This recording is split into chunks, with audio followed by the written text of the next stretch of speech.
Majority Report with Sam Seder. The destiny of America is always safer in the hands of the people than in the conference rooms of any elite. Sam Seder. They are unanimous in their hate for me, and I welcome their hatred. We must guard against the acquisition of unwarranted influence, whether sought or unsought, by the military-industrial complex. The Majority Report with Sam Seder. Ever get the feeling you've been cheated?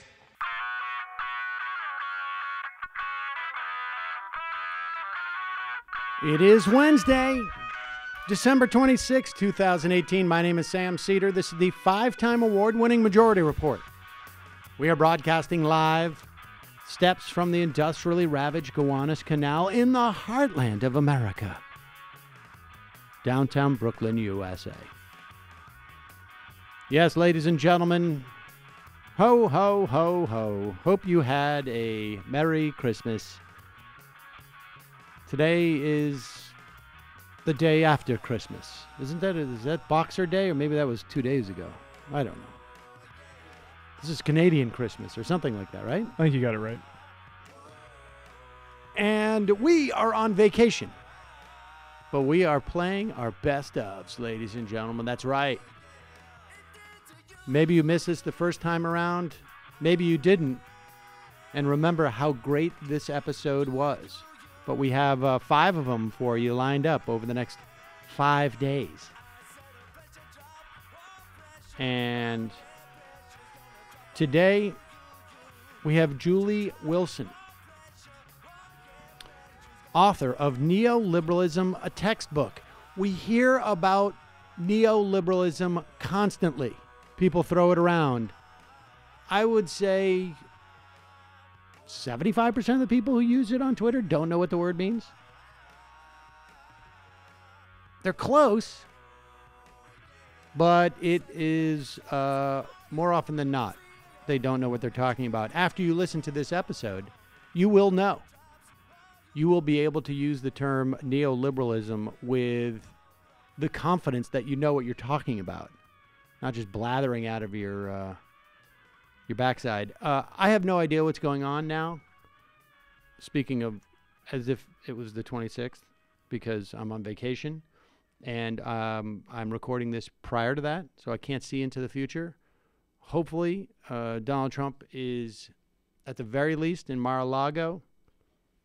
But who knows? Maybe who knows what could happen? Somebody, an errant golf cart, something like that. I mean, I'm not wishing ill. Or a budget deal. A budget deal? We don't know. We'll see. Heard of budget? Could be.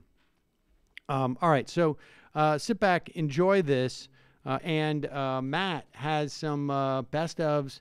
Now, what is the plan for this best of week? Are you do you have clips that you're assembling for some funny clips. So, for instance, there was a Arizona Republican who was called out for, I think, sexual harassment. That dude. So, and he circled the camera. So, some of these are going to be visual. So, there's going to be a little compilation of some of the funniest clips. But that one specifically is probably the most visual. That's going to be on this episode. Okay, and we're going to keep it open for everybody, right? These are freebie. End of the year freebies. Yep, Feliz Navidad. So you get a taste of what the, a slight taste of what the fun half is like. And if you want to join us during the year and become a member, go to jointhemajorityreport.com and become a member, support the show. Also, we still have up for our members that debate between Brandon Straka and myself, where I am, admittedly, the most condescending, glib, and smug. Aggressive, too. Am I aggressive? You're insistent that you want to sort of up the ante, I guess. Yes. In what he's trying to make you... Yes. He's trying to get me to admit to something, and I say, not only will I admit to that, I will actually double down on it. In some instances, maybe triple down. So if you're a member, you can check that out in all its glory. You can either do it through Patreon or check it out through our membership at jointhemajorityreport.com. All right, quick break. When we come back, Julie Wilson on her book, Neoliberalism. We are back. Sam Seder on the Majority Report on the phone. It's a pleasure to welcome to the program Julie Ann Wilson. She's an associate professor at Allegheny College, Department of Communication, Arts and Theater, author of, with Emily Joachim, Mothering Through Precarity, Women's Work in Digital Media, and also of the book Neoliberalism. Julie, welcome to the program. Thanks for having me, Sam. So, okay, now we have had many guests over the years to talk about neoliberalism. We hear it in the vernacular used quite a bit. Give us a nutshell definition from your perspective as to what neoliberalism is, and maybe perhaps how it's misused to the extent that it is in, I guess, colloquial usage, particularly online. Okay, so I really was involved in a lot of debates on the left in terms of to what extent is neoliberalism a useful term. Some people will say, why call it neoliberalism? It's just capitalism and liberalism, perhaps on steroids. Why confuse it? But confuse things by talking about something new. But in the book, I really try to present neoliberalism as a kind of shift in the kind of logics of governance and capitalism that's happened over the course of the 21st century and into the 21st century. But basically the idea is that with liberalism, it was rooted in liberal social thought was rooted in the idea that you have a state and a public sector and a private market. And generally speaking, it was a kind of laissez-faire type thing. The state should stay out of the market as much as possible, but the state was also there to guarantee kind of the rights of individuals, especially property rights. So what happens in neoliberalism, though, is that you kind of get rid of this line or this idea that there should be a separate public and private, and everything should become marketized. And what that means for people, then, is that they are not citizens with kind of rights and property to protect, but simply capital that should be appreciated. And so in the book, what I'm trying to do is, people talk about neoliberalism all the time, in academia especially, but I really was trying to kind of think about the ways that neoliberalism has seeped into our kind of culture and our everyday lives in really powerful ways that make it hard to organize and imagine a kind of world beyond capitalism. Now, so yeah, and I should just say, for the sake of clarity, when you're saying liberalism, you're talking about classic liberal. I guess a thought, right? I mean, we're not talking about the sort of the more colloquial use of a liberal today. Exactly. So yes, when I talk about neoliberalism, I'm talking about, and liberalism, we're talking about classical economic free market philosophies, of Adam Smith up through Hayek, who are the neoliberal thinkers. The first thing I tell my students, which is who this book was written for, was that we are so confused about what we think liberal means, and that we have to throw out that kind of colloquial sense that, liberal is the kind of left side of the political spectrum. I said, well, we're all pretty much liberals in some way or another, in the sense that we live in a capitalist free market system. Right, and my understanding of neoliberalism, as it's traced through sort of Hayek and the Mont Pelerin group, was this notion that a free market, but we should also we should have enough power within the state to sort of tilt that market in a certain way. Right? I mean, is that how? I mean, give me your sense of that perspective.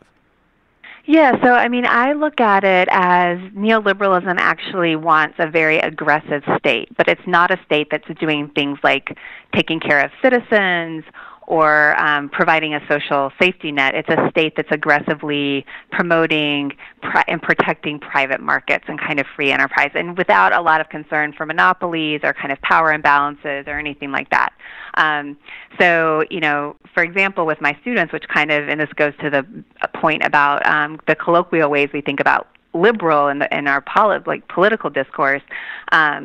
Like the Affordable Care Act was a very neoliberal policy to the extent that it's the government forcing people into a private healthcare market, right? And so you have a state that is doing things and is not laissez-faire, but is actually mandating people to participate in a kind of private market system of healthcare.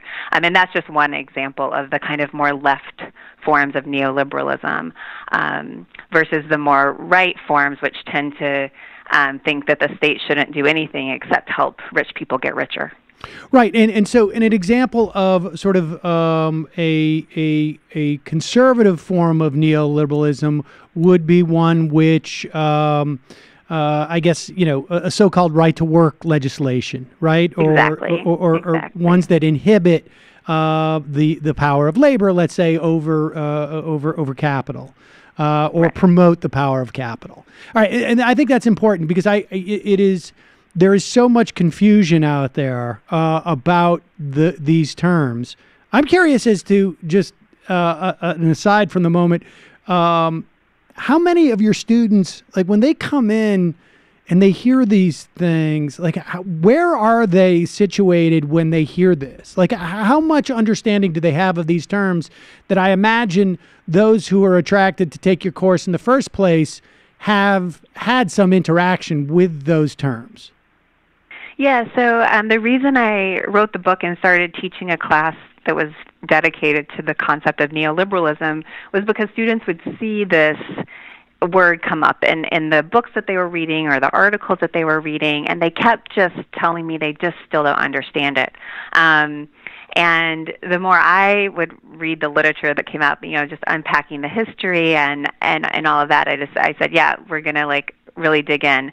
What I found, though, which is so interesting, is that by talking about neoliberalism from a cultural studies perspective like it does, which roots it in people's everyday lives, which are very anxious. People feel very competitive with their peers, that they don't necessarily want to feel that way.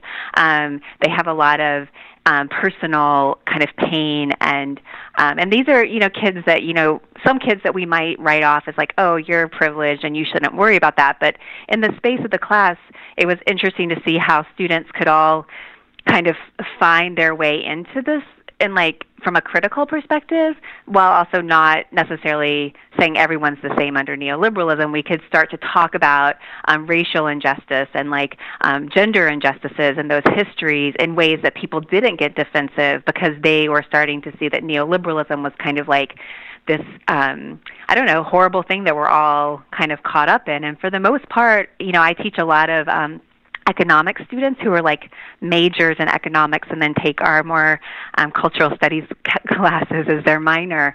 And even those students who tend to be a lot more conservative and pretty much taking neoclassical economics the majority of their career, it really resonates with them, and they kind of, think, we start talking about debt and what's happened on the financial markets and, how that's connected to mass incarceration and all those kinds of things. And, they don't really, I guess what I'm trying to say is that students generally don't like the idea of having to think of themselves as human capital. Right. So. Well, that's very subversive of you. I imagine that's going to get you in trouble at one point, but let's hope not. All right. Well, let's and I want to circle back on that because one of the things I think too that from a cultural perspective is just social media and the way that there's a certain amount of sort of there's been some work on how that is training for the marketplace in some way. But before we get there, let's talk about the rise of neoliberalism, particularly in this country. And Mont Pelerin, of course, was a European summit, but where did we begin to see that change in the States? So, I think we trace, and this is really important for, I think, people to understand. It's neoliberalism is kind of born out of, at Mount Pelerin and out of people that are really concerned about the New Deal and what's happening in the wake of the Depression with the kind of rise of the social welfare state. But it doesn't really start to make it into kind of mainstream policy until the late 70s, early 80s, with the election of Ronald Reagan for sure. But that's because for years and years, kind of underground, like neoliberal thinkers and organizers were establishing think tanks and producing knowledge that was kind of built on their philosophies of the market. And so then when we have, the oil crises and political crises, people are looking for solutions. What are we going to do? And then here are these think tanks that say, oh, here's a radical, wonderful new way to fix the market. And so it was Reagan, I think. And then I would argue that, Clinton, pretty much all the presidents since Reagan have done a lot to forward a kind of neoliberal hegemony, where in the book what I want people to understand is that, we have a right spectrum and a left spectrum within our political discourse, but pretty much at this point, both of those, whether you're on the right or left, are kind of contained by neoliberalism. So, and right now I think that Bernie Sanders' candidacy was probably the only kind of mainstream candidate to challenge that. Trump is confused. So yes. Well, but let's. From a policy perspective, and aside from sort of, I guess, an economic ideology, like where did we start to see? Did it first emerge as public-private partnerships? Was it more when you see, was Taft-Hartley sort of, could that be considered a neoliberal piece of legislation in the sense that it inhibited the union's ability to strike in certain situations? Were there other larger federal policies that specifically started to track in that direction?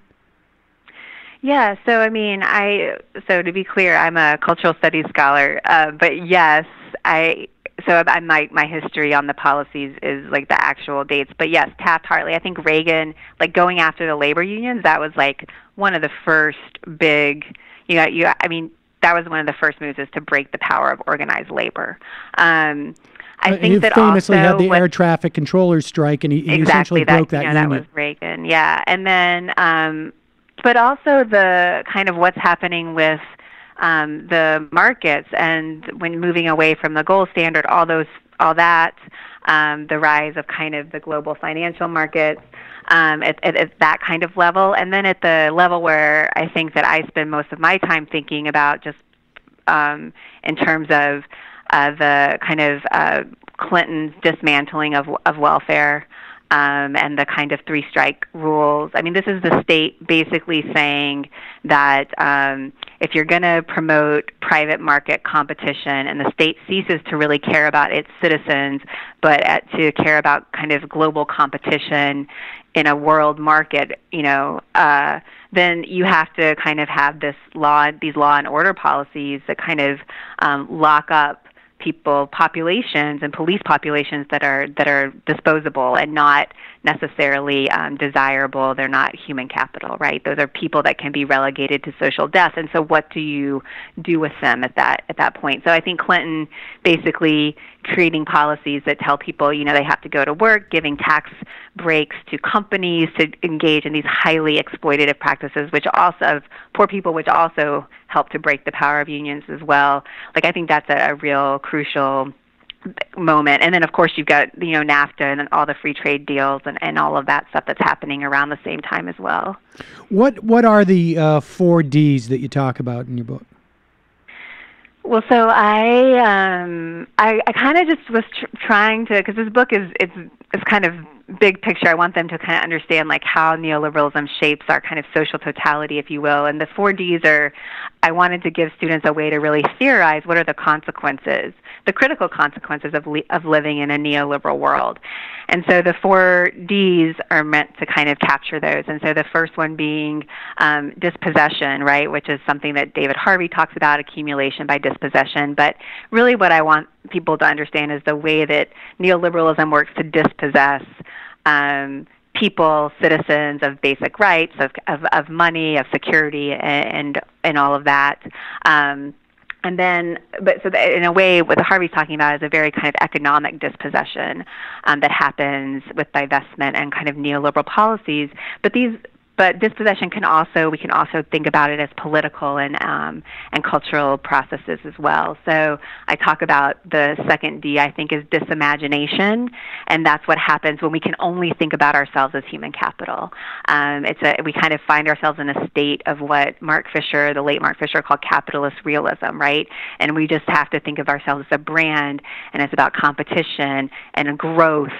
And we kind of lose the ability to think about a kind of broader social world that we live in, we share and live with other beings, human and non-human alike. The third D was, I think, de-democratization, which is something that Wendy Brown talks about in her book on neoliberalism, which I heard her on your show. And that's just the way that neoliberalism, as she says, hollows out kind of politics and democratic process, so that it turns democracy and politics into just a market. And this goes back to your point about social media. What it feels like to be political at this point is pretty much just sharing our opinions and news and talking on social media. And we really, because of neoliberalism, I think, shy away from actually getting involved in the hard work of collective governing, right, and governing our lives together, which is what democracy is rooted in. And then finally, I already mentioned the fourth D is disposability, and the way that neoliberalism has to draw lines between people that are able to appreciate themselves to be productive human capital in a global economy versus those who are disposable and can be relegated to social death and civic death. Let's talk a little bit about the interplay of these from a cultural standpoint. Social media is the easiest. I would say there's two phenomena that I've noticed, particularly over the past, let's say, 15, 20 years, that culturally, implicate particularly the disimagination and the de-democratization, and I guess also the dispossession. All four of the D's. And that is, like social media, and then the sort of like the rise of of the how-to of how-to books. It seems to me that when I was younger in the 70s, all of the how-to stuff was about your emotional well-being and finding your inner self. And maybe this is wrong. I have no data to support this, but it seems to me, I think you're onto it. Yeah. On the past 20 years, all the how-to stuff has been how to make yourself more efficient in achieving some goal that is either marketable or just make you more efficient so that you can compete better. And what are the other sort of phenomena, or are those reflective of other phenomena that's happening culturally? What are the things that help do that? Or is it simply, on some level, just there's less money to go around, so everybody's trying to figure out how to make themselves more marketable and do it more efficiently? I think it's I think it's everything that you said. I do think if I was going to hold up what are the two kind of quintessential cultural phenomenon that help us understand neoliberalism and its kind of cultural power, and I would say the rise of self-help, and then also more recently kind of social media. But I think what you're getting at with the kind of self-actualization movement of the 70s was and then the transformation of self-help into these more how to brand yourself, how to be more efficient, all those kinds of things. But neoliberalism pulled off this really neat trick where it kind of tapped into the counterculture and as well as the civil rights movements of the 60s and 70s too, that were all critical of the welfare state and the way that it kind of squashed individualism in particular.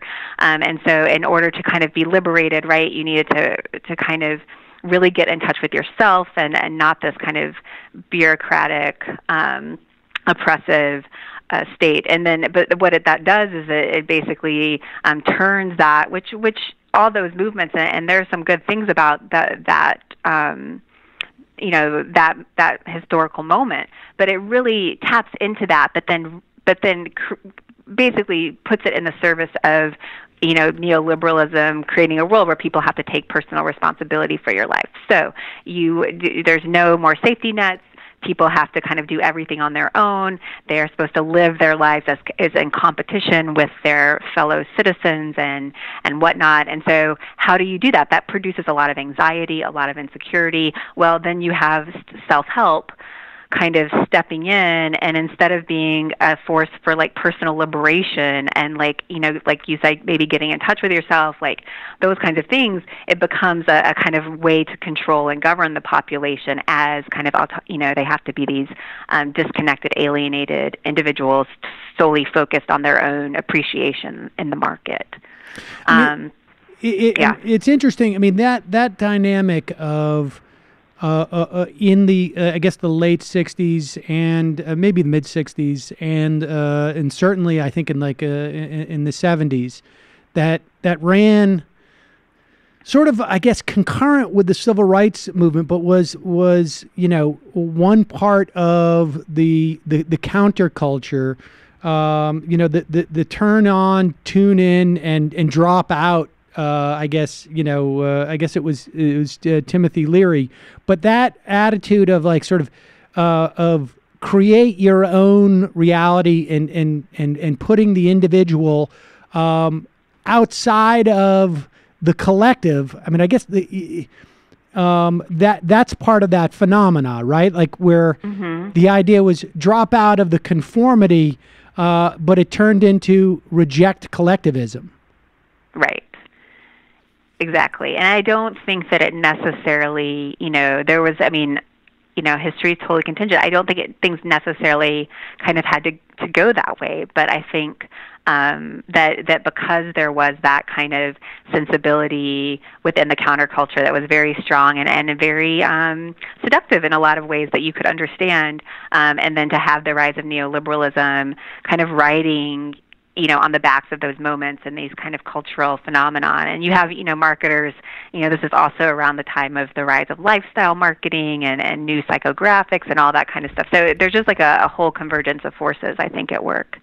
So you have these competing philosophies as there is a broad feeling of of individualism, and one is getting heavily financed too at that time, right? I mean, this is the early '70s is where you start to see a lot of money. I guess sort of following the Powell memo, you started to see a lot of very wealthy people pouring money into groups like the Heritage Foundation and others that are sort of pushing these agendas.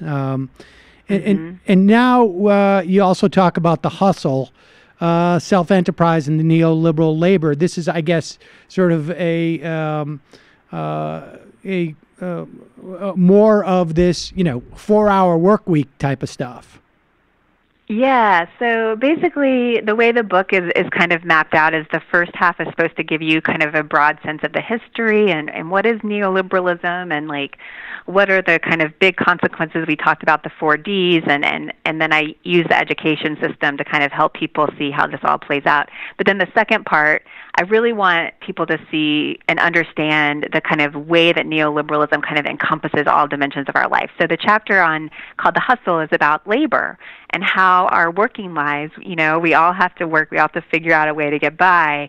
How does neoliberalism and this kind of idea that we have to be self-branding and personally responsible and appreciating our human capital all the time, how does that kind of play out in our working lives? And really what I want to do in that chapter is to help students and readers draw lines of connection between the kind of way that they feel that they have to be constantly doing different gigs or kind of hustling or working 24/7 or working on social media to brand themselves so they can network on LinkedIn or whatnot, people are kind of forced to hustle. They're disciplined and they have to hustle that way to kind of get by. There's this fear of failure, of slipping.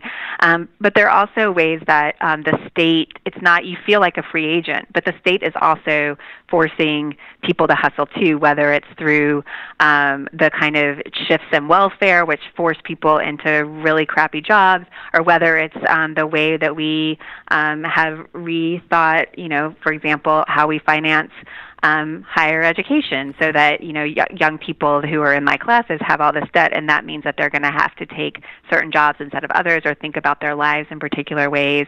And also thinking about the hustle in terms of gender, and the way that we still, even though things have changed a lot, we still had this idea that for the most part, women are naturalized caretakers, and the family has to be this place, this kind of landing pad in this cruel world of neoliberalism, and the mothers are really hustling, and women are really hustling, when you don't have a strong public school system, when both parents are working all the time.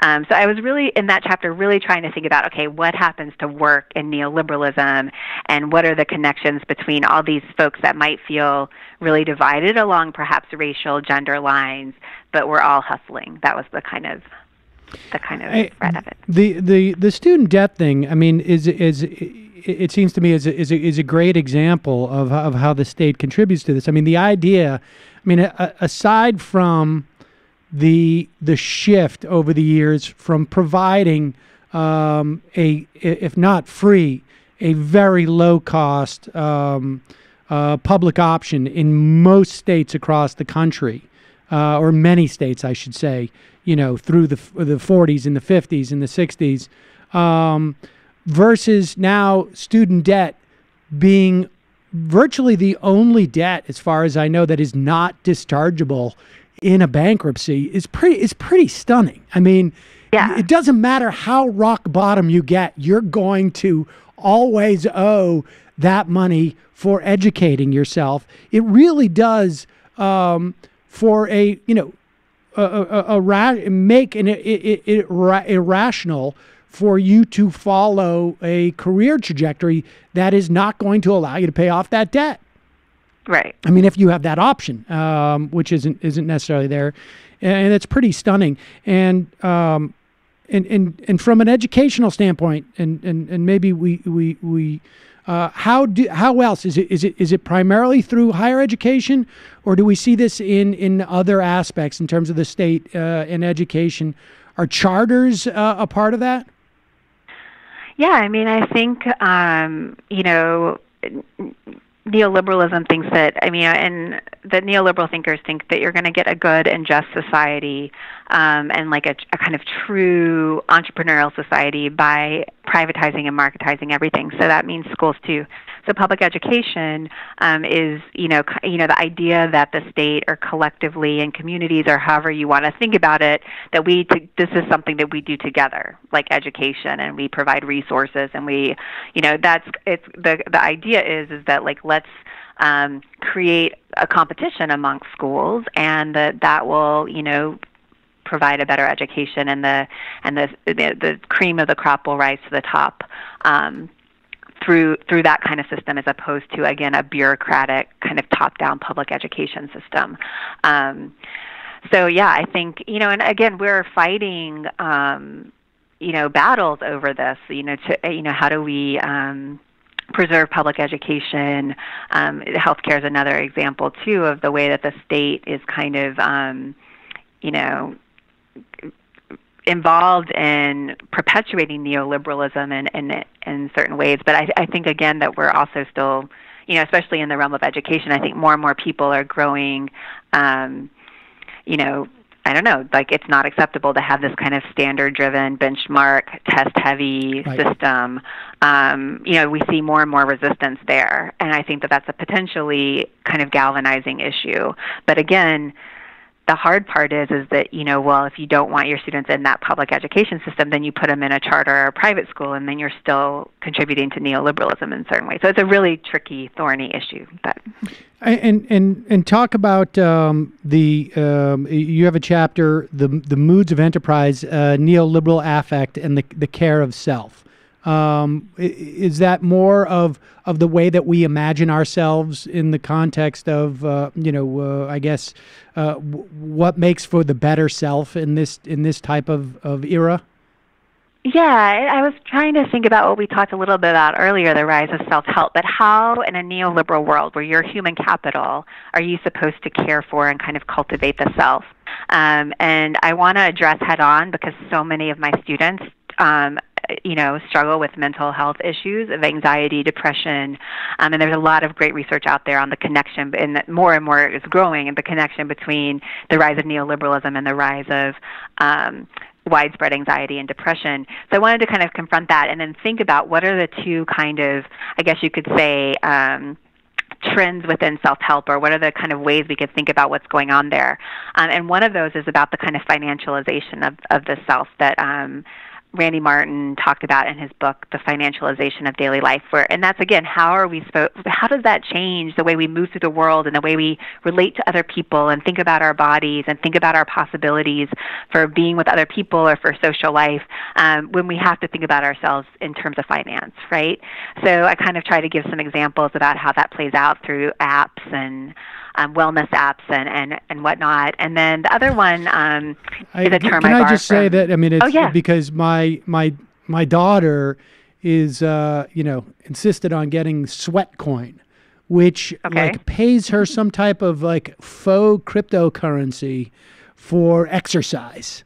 That, are basically coupons she can buy I think clothing with or something. I mean, that is, it seems to me, sort of the perfect example of we're you're going to be you're going to generate a cryptocurrency if you're healthy, I guess, is the message there. Exactly. I mean, that's perfect. It's Everything super disturbing. It's horrible. And so what, I mean, let's, I want to talk about the neoliberal citizenship and the privatization of politics too, before we talk about how you hope your students will react to this. I mean, because, and I guess this gets to disimagination, but before we get there, I mean, tell us about the privatization of politics and the what it means to be a neoliberal citizen. Yeah, so I think in that chapter, and we've already touched on a lot of this, but just the way that that neoliberalism kind of hollows out democracy. And I really like the way Wendy Brown talks about a kind of bare democracy, this idea that we can govern ourselves collectively together. That's the promise of democracy. And what happens within neoliberalism is kind of politics is totally privatized. So you get the important political actors are, philanthropists and donors, and you as an individual kind of, donor perhaps, or a consumer, if you think about things like Product Red or green, buying green products, all that kind of stuff. And so I think it's just the way that politics doesn't become about democracy anymore. It becomes about kind of expressing oneself through the market, right? And we see that both in terms of consumption and consumer culture and, celebrities endorsing causes, all that. And then we also see it, I think, too, as I mentioned earlier, on social media, where politics is about kind of getting yourself out there in an economy of visibility, so you're participating in this kind of circulation of content, which is constantly being capitalized and monetized and then fed back to you, So it's completely privatized. It's not about collective governance in any sense. It's about a kind of self-expression of your political beliefs in a kind of market that you are not actually, you might engage in conversation, but it's completely disconnected from that hard work of governing, a kind of population or a community, or thinking about how are we going to kind of get things done together on the ground. And so that's kind of what that chapter is about. Before we get to that question about the students, I mean, I'm struck by, there's been a decent amount of reporting as of late, particularly in the wake of Donald Trump's, specifically in the wake of Donald Trump's victory, about the activization, if that's a word, activation of suburban educated, somewhat older women who are at least engaging in organizing for electoral politics. You know, we recently coming out of like and I've mentioned this report a couple of times, but Theta Scopel and Lena Putnam reporting from like research from Georgia and from Virginia and Pennsylvania, I should say. And I mean, what do you make of that? Because this is a group who I would imagine, like, are these a group of people who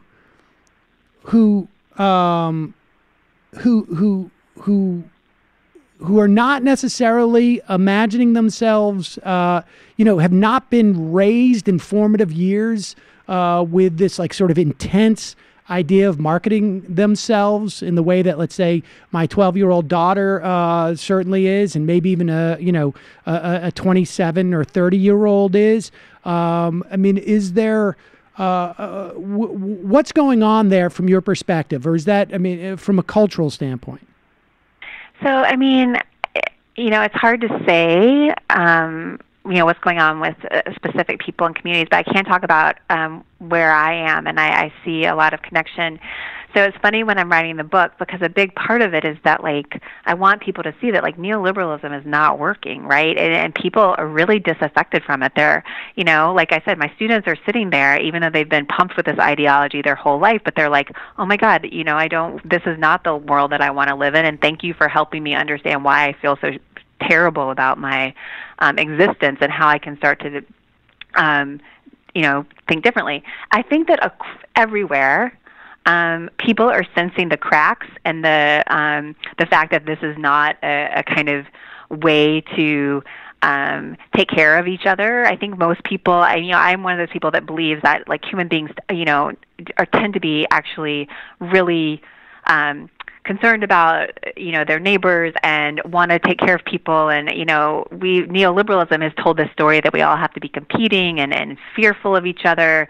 But, I do think that there's something that people are starting to see, like, this is not okay. And as neoliberalism continues to kind of destabilize and rip apart the very foundations that make for community or make for social life or make for the possibility of being with other people who we need, I think you're going to see people start to step up in lots of different ways. So you'll see people running for office, right, and getting involved in electoral politics, or you'll see what I see that's happening in our community in northwestern Pennsylvania, but you've also see people organizing for new economic systems and basically saying Wall Street and, like, global economics, they don't care about this place, so how can we create a new economic system that's going to really take care of people? How can we kind of collectivize ownership of buildings that have been forgotten or in disrepair because, the jobs left and divestment and all of that. So I think that that we're in this moment potentially of transition where there's a lot of organizing happening at a lot of different layers. It's not, the state is, the neoliberal state is incredibly powerful and strong, and you see that in the use of executive orders by presidents and all that. Like, again, it's hard to think about democracy in that formal way, seems hollowed out, but then when you're in communities and you're looking at what people are doing and how activated they are, it does, I'm not sure where it's all leading and where it's all going to go, but I do think that the resistance is growing, but we need to be able to draw lines of connection between whether you're working, in the Black Lives Matter movement, or whether you're working in the labor movement, or whether you're working, you're a group of women, working in electoral politics, or you're working on kind of solar issues in a community or food. We need to be able to see those as connected, which is kind of why I wrote the book, because unless we have a kind of common horizon that's not neoliberal, I don't know how we're going to kind of get out of this place.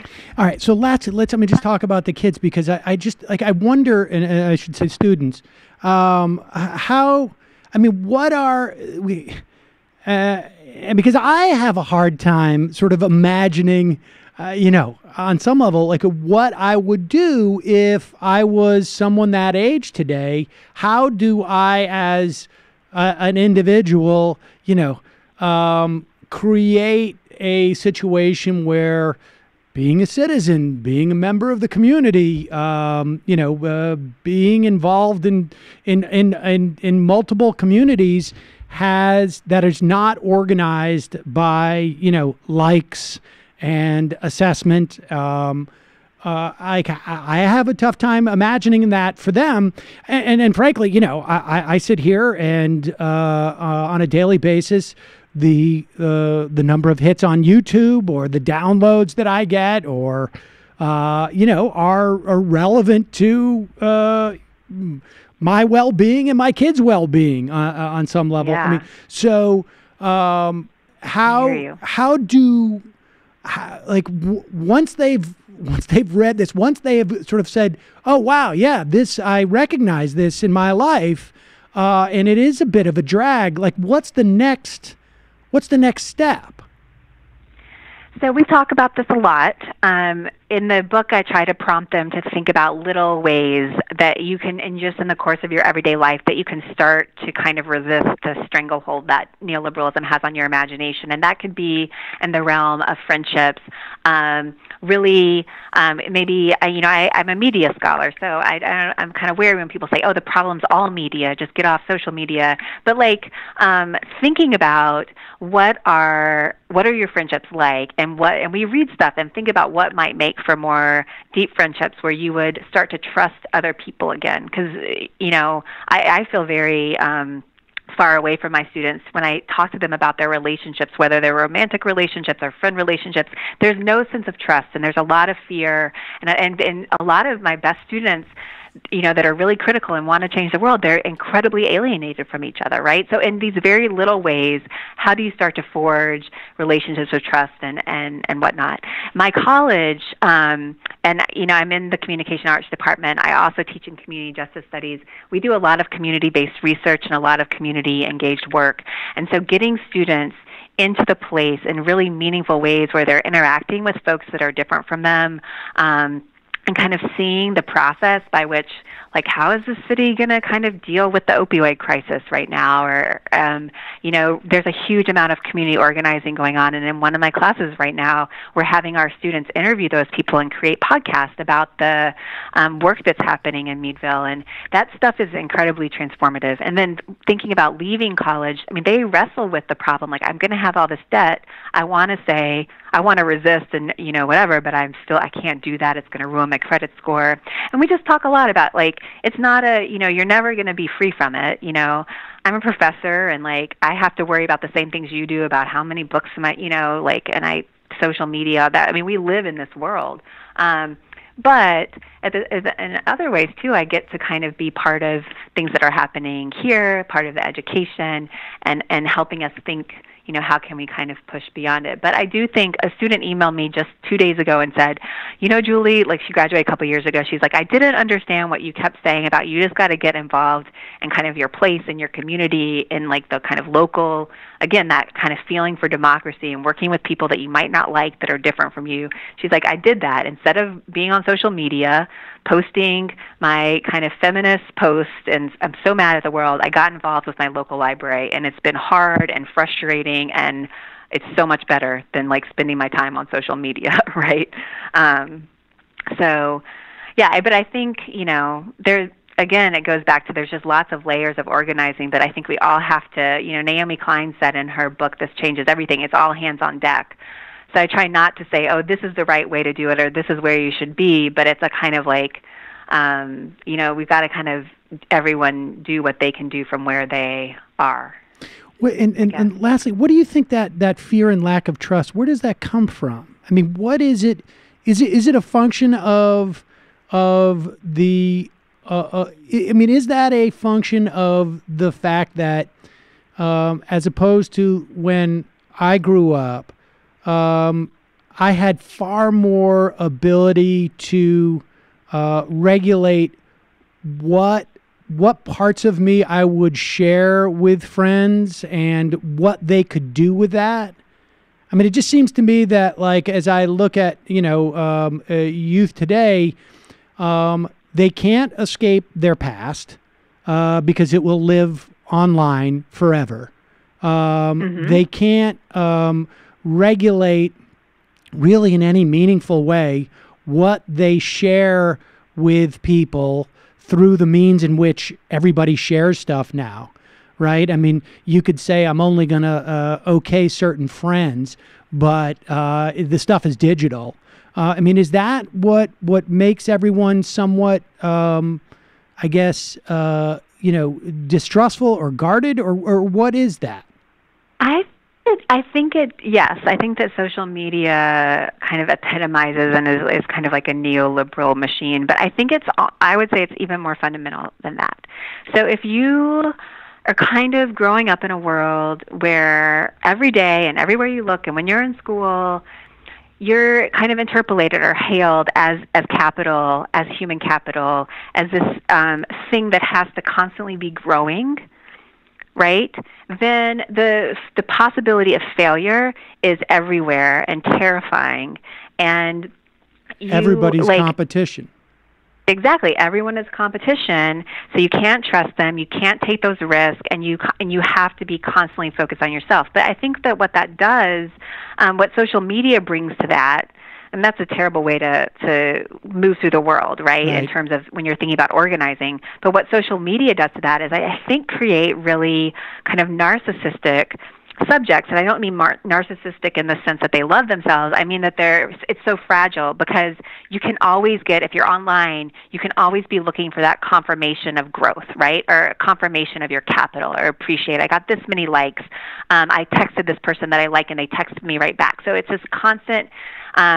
You're kind of conditioned by the technology to kind of crave and look for that constant self-appreciation, right, or that constant growth or that constant validation. And so it just kind of takes the inherent anxiety of neoliberalism and this idea of human capital and technologizes it or operationalizes it in a way so that, people are just so constant in need of reinforcement and validation, but the kind of, I guess in psychology they talk about a self-concept is really fragile, and that's what narcissism is, where you just need other people to constantly confirm who you are, right, because your own self is so fragile. And that's what I see happening a lot, and I think my students recognize it, which is a lot of them good, but then like you said, it's like our worlds are so mediated, at least here, that it's hard. It's even if you see it happening, it's still hard to not participate in it, right? Julie Wilson, the book is Neoliberalism. It's available through Routledge Press. Thank you so much for your time today. We'll, of course, put a link to it at majority.fm. Thanks again for your time. Thank you so much. It was a pleasure. All right. Well, at least this dude... This is feel good. At least this is a little bit feel good. This is Representative Don Shooter. Not kidding. Not kidding. He is a Arizona state lawmaker from Yuma, Arizona. He's a Republican, 65 years old. He has been accused of sexual harassment by, what are we up to now? 8 women? I think I saw 9. 9 women. The last of which I think was in November. We have the classic contemporaneous talking about the harassment, et cetera, et cetera. And this guy is really opening himself up. There's nothing like a guy who's willing to at least address these accusations. Remember, this is someone being paid by the taxpayers, and here he is. He's being asked about these accusations by a reporter from Arizona's Family, is that what it is? It's a political editor. Dennis Welch asked him just this Friday about the ongoing sexual harassment investigation in which he's involved. Representative Shooter, get out of here. We want to ask you to respond to all the women that have made accusations. There is an ongoing investigation. Mm-hmm. Can't comment. Well, you've got to comment about the women, what the women are saying about you. No, Dennis, I don't have to. There's an ongoing investigation. Okay, do you think this is a distraction from the legislative session? There's an ongoing investigation. I will have no comment. There's an ongoing investigation. I will have no comment. Do you? Any confusion? No, there's no confusion. At a certain point, you are the one that's harassing people. Pause it now. Now, the representative, Don Shooter, does not seem to understand what sexual harassment is about. But, of course, as a Republican, he naturally adopts the conservative aggrievement pose. It's all about how I'm getting harassed just because I harassed, in quotes, 9, in quotes, women. 2 rights don't make a wrong. 10 wrongs don't make a right. Now, we could just leave it there. And he says, look, please, I'd like to sit and eat lunch. I know you want a quote from me, but I'm not going to give you one because I don't feel it's my responsibility to even pretend that this exists. But that's not what Representative Don Shooter does. No, there's no At confusion. a certain point, you are the one that's harassing people. I'm not harassing you. You are harassing me. I event. feel harassed. I feel harassed. Yeah, well, I feel harassed in public. But you're Pause an it. elected official. So, and here he is also now taking the opportunity to say, like, oh, I'm just doing the same thing that all these women do. I feel harassed. You say I'm not harassing, you're not harassing me, but the definition of harassment is if I feel harassed. But that's not where it ends. So you should be answering these kinds of questions. You've been accused of some serious... Nice.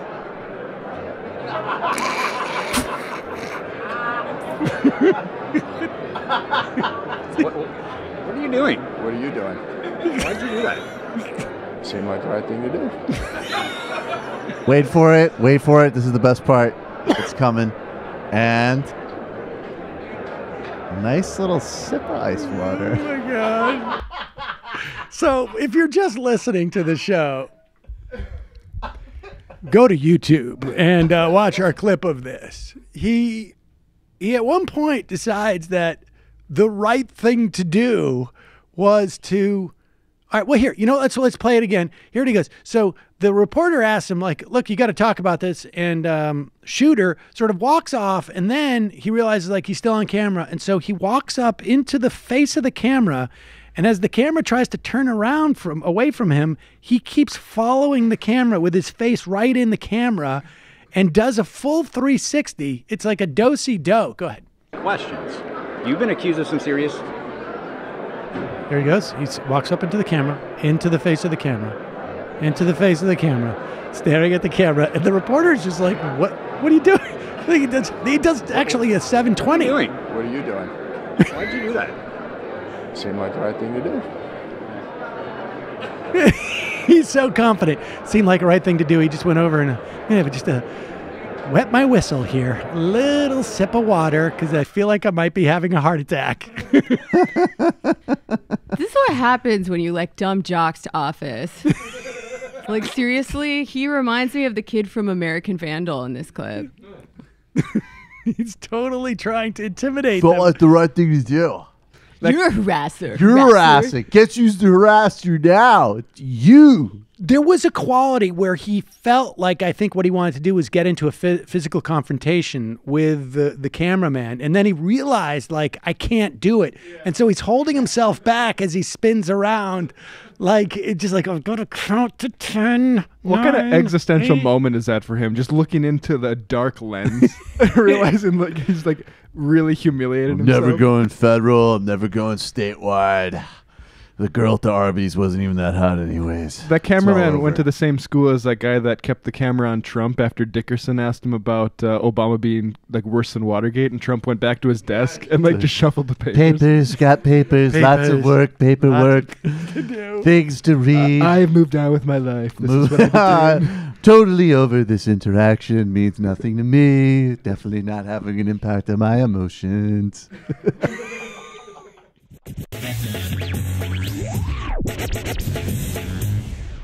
Jordan Peterson has now found his way to Fox and Friends. I've arrived. He's arrived. This is the, and this is the professor, the Canadian psychology professor, who has risen to the top of the alt-light heap by basically, this is the new, and we mentioned this a while back, and it took a little bit longer than I thought, but when Republicans have control of our government, we end up seeing stuff like culture war stuff rise in prominence on the right. And years ago, it was the war on Christmas. And now, according to Jordan Peterson, it's the war on men, or the war on traditional gender, gender assessment, whatever it is. But I'm telling you, whatever it is that they're worried about, it is happening according to them. And it's all over, and it's going to sweep us all up. You sit there on your couch, Fox and Friends, and I sit here in my studio, and we're just minding our own business. But it's beating down the door, just like the Muslims, the gays used to do, and then somehow they're not as much of an issue anymore. Not top priority in the same way. They used to be. They used to be. Or the secularists, they used to be. They used to be coming for you. And the bra burners, they would burn your bra right off of your chest back in the day. But now, of course, it's those trans people. They're coming for you. Now let's talk about something else that builds on your premise. This whole father-daughter dance that are being canceled around the country because of gender guidelines. Even Donald Trump Jr. weighed in with this quote: "The father-daughter dances inherently leave people out, not just because of transgender status, just life in general. These can be really uncomfortable, triggering events." That according to Jared Fox, New York City Department of Education. All right, pause it for 1 second. Now clearly, Dum Dum got his teleprompter mixed up. Donald Trump Jr. did not say these leave people out and whatnot. Also, I would be willing to bet that if there were 100 father-daughter dances scheduled for this year in this country, or let's say 1,000, to the extent that any have been canceled, I would probably put that number around 1 or 2. This is exactly the same dynamic as the war on Christmas. There is a place in Wisconsin where they changed, Silent Night to First Night, and Christmas is not going to exist within 16 months. Reminds me of what Donald Trump Jr. said about Chappelle's new specials, where he said problematic can illustrate and elucidate bigotry, but all too often I feel as if Chappelle is using comedic license. It was interesting. Yeah. John Jr. has some really interesting woke Twitter All right, takes. so go back a little bit, and so this quote was not from Don Jr., but you go. Even Donald Trump Jr. weighed in with this quote: "The father-daughter dances inherently leave people out, not just because of transgender status, just life in general. These can be really uncomfortable, triggering events." That according to Jared Fox, New York City Department of Education. What? So that's their response to cancel the dance, because there's a lot of people that can't go. Is there a problem with that? Well, the problem with that is self-evident, but it's part of this absolute onslaught by the radical leftists on the fundamental normative structures of our culture. Pause it 1 second. All right. Now, the good doctor says that the problems with this are self-evident. Now, I live in New York. I have a daughter. It is not totally clear to me what the problem is that some dance that I've never heard of has been called off because people can't. Or maybe for all we know, maybe they just aren't even calling it father-daughter. Maybe they're just calling it parent-kid. That's not dance. as special as father-daughter. And maybe you're a cuck, frankly, and you're like, I don't want to do my daddy-daughter dance because it will hurt my rotator cuffs. You had to explain that to me, so it's clearly not self-evident. Continue. Boom. Of our culture. And if you're going to cancel everything that's triggering to everyone, then you're going to cancel everything altogether. because there isn't a single thing that anyone can ever say or do that isn't going to offend everything's going to be and canceled. the idea that this is being done so that certain people's feelings won't be hurt, I think, is absolutely absurd. It's not compassion and care that's driving this. It's the desire to put forward a very pernicious ideology, and it's being very, very successful in its application. But Dr. Peterson, they say that they're doing that to make things more inclusive. Yeah, well, they say all sorts of things, and they are a very small, noisy, dangerous minority. Pause it. First of all, I can tell you it is true. They say all sorts of things. That, I think, is self-evident. And these what do we even know what they're talking about? Like, what dance was canceled, or was it just changed to parents' kids? I mean, these things have a way of changing as they go down the line until there's basically no truth left. If anyone knows, feel free to tell us. It was changed to you can only dance with your kid if you're a tranny, because they want everyone else not to dance anymore. It's absurd. You know, the one thing is true is, like, you know what you never hear about anymore? Sock hops. You never hear about anybody going to the sock hop anymore. What the hell? See? You see? That's what that's how pernicious this is. Back in the 50s, everybody would go to a sock hop. But now there's no sock hops. Ipso facto, the professor is correcto. Good. All sorts of things, and they are a very small, noisy, dangerous minority. And it's really appalling that we're bending over backwards to do their bidding without question. None of us were planning to go. Under the name of compassion. A lot of my friends have been posting pictures of the daddy-daughter dance recently, and I think the pictures are so cute. Are little girls going to miss out on a memory? Mm-hmm. Well, yes, for sure. For sure. The thing is that even your terminology, when you're talking about little girls, is something that's going to be increasingly forbidden as we demolish the classic gender ideas. And no one's going to benefit from that. And it's going to be a real catastrophe. I mean, people are even talking about deciding on what gender they want to be as youngsters. Yeah, well, that's happening all over. It's an absolute epidemic, and we've decided that children. Are you ready for the absolute epidemic that he's talking about? It's an absolute epidemic. That's happening all over. It's an absolute epidemic, and we've decided that children as young as 3 or 4 can now decide what gender they are, and then undergo the appropriate surgical and biological alterations to bring their morphology in keeping with that. And it's a mistake of epic proportions, and we're going to pay for it in a big way. Only chicks with gigs can dance with their children. It's an epidemic. We have decided that children as young as 3 and 4 can begin to have gender reassimentsurgery. Oh, we need to fact check this guy now? Okay. Well, I hate to do this. Because I know, people's own life experience. People see the gender reassignment surgery with 3 and 4-year-olds all the time. But can I have a non-funny fact check? Well, let me do this. Check. The World Professional Association for Transgenders Health say that 1, genital surgery should not be carried out until patients reach the legal age of majority in a given country, and that 2, patients have lived continuously for at least 12 months in the gender role. So that's 18 in in most of the states in this country. There are puberty blockers, which, to the extent that they're used in this country, the average age is around 12 and a half years old. All that does is it slows down or it prevents someone from hitting puberty so that they have the option of having less development if they decide. There's hormone therapy that on average happens at age 16 and a half. For kids ages 3 or 4 who are who feel that they are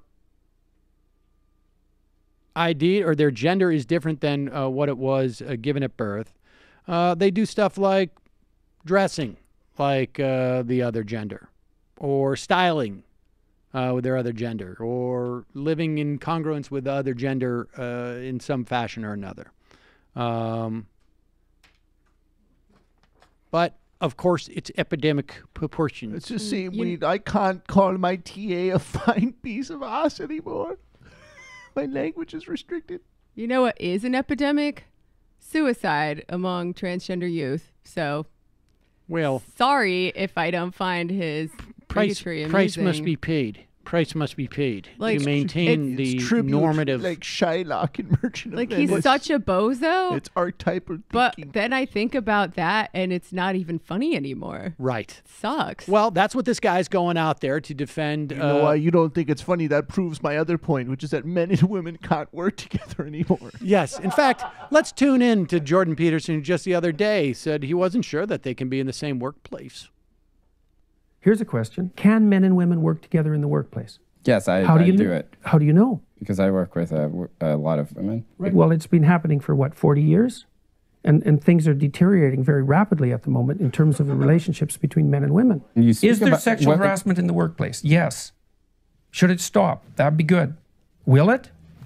Well, not at the moment it won't, because we don't know what the rules are. Do you think men and women can work in the workplace together? I don't know. Without sexual harassment? We'll see. We'll see. How many years will it take for men and women working in the workplace together? More than 40. To get a sense. We don't know what the rules are. Like, what? Here's a rule. How about no makeup in the workplace? Why would that be a rule? Why should you wear makeup in the workplace? Isn't that sexually provocative? No. What? It's not? No. Well, what is it then? What's the purpose of makeup? Some people would like to just put on makeup. Why? I don't know why. Why do you make your lips red? Look good. Because they turn red during sexual arousal. That's why. Why do you put rouge on your cheeks? Same reason. Pause it for 1 second. Look, Why is this guy? Oh, pause. Why does this guy grease his hair like that? Because maybe you sweat during sex. Why is this guy put on that wear that outfit? Why is he wearing that sport coat? Asians it might take only 15 years for Asians because you have less kiloliters of testosterone. So how about this? Only black lipstick in workplace. There can be black I'm lipstick down with that. and Chinamen can work in groups of women. Well, let's listen. How about high heels? What are they for? About high heels? What about them? They're there to exaggerate sexual attractiveness. That's what high heels do. Now, I'm not saying that people shouldn't use sexual displays in the workplace. I'm not saying that. But I am saying that that is what they're doing. And that is what they're doing. Do you feel like a serious woman who does not want sexual harassment in the workplace, do you feel like if she wears makeup in the workplace that she is somewhat being critical? Yeah. Okay. I do think that. There you go. You know, I'm sorry, but I think we can put the countdown clock on this guy. Excuse me, if you'll excuse me. There's going to be an unwinding, and it's not going to be pretty. If you'll excuse me, I need to go masturbate now. This conversation's been extremely stimulating. And by the way, while we're at it, I think Jerry Sandusky was innocent. Well, clear Jerry Sandusky's name. He doesn't say that Jerry Sandusky was innocent. No, he simply thinks that there are some legitimate questions out there. There's a lot of kids questions. were asking for it. It's not that they were asking for it. That's a misrepresentation. I notice a lot of those kids have very flushed lips. You know, why would they do that? I just realized. Why would that child be in Umbro shorts? He's like Dr. Evil's like. I know. It's like a very professor Dr. Evil cousin impression. It's unbelievable. He did evil. I did psychology, and the whole thing is absurd. I like how nonplussed the guy is who's talking to him too. He's like, "What?" Did a good job there. Yeah. Area code. Who's this? Where are you calling from? Hello. Hello. Hello. Hello. This is Canada's premier polymath, Jordan Peterson. Hello, Jordan. I've taken a break from masturbating in the bathroom at work to address some criticisms I've received on this program as of late. Okay. Bad voice, First off, good content. You asked me why is my hair so greasy? Pomade and other hair products that result in a conspicuously slick sheen are reminders of a previous hierarchy in which men's hair could look like an orb and women could be groped in a hallway for dressing like whores. And again, I come back to makeup in the workplace. Why do women make their lips red? Why do they put rouge on their cheeks? Why do they wear high heels? To exaggerate sexual attractiveness to their bosses. Pigs! Why do pigs have these cute little upturned noses? And why do they have those cute little curly-cute tails above their pink, pert pig buttocks? Why is it okay to openly talk about eating pig butt as a cut of meat, yet if I were to tell my TA that I want to eat her big pig butt at work, she's black, by the way, that's a problem. That's a problem. It's a problem with nothing that should matter. And don't get me started on the absurdity of outlawing daddy-daughter dances. The daddy-daughter dances and memories that I have would have been erased from my memory in some kind of Sam Harris computer fantasy in this legislation where it's passed. It's just absurd. And you ask me, why am I jerking off right now? Why am I jerking off right now? Why? Why? To exaggerate my sexual attractiveness. Ritual bestiality with swine was common in previous hierarchies and social structures. They are very smart, very loving, very generous, loving animals. Thank you for the... And you stop laughing. Clean your room, Michael. I'm your father. I'm your father. Who's your daddy, you fucking cultural Marxist? Okay, we've got to... there we go. Oh, that was a killer. There you go. I always hoped that he would call into the show. Yep. If that was actually Jordan Peterson, I'd have him on my show like once a month. That was pretty good.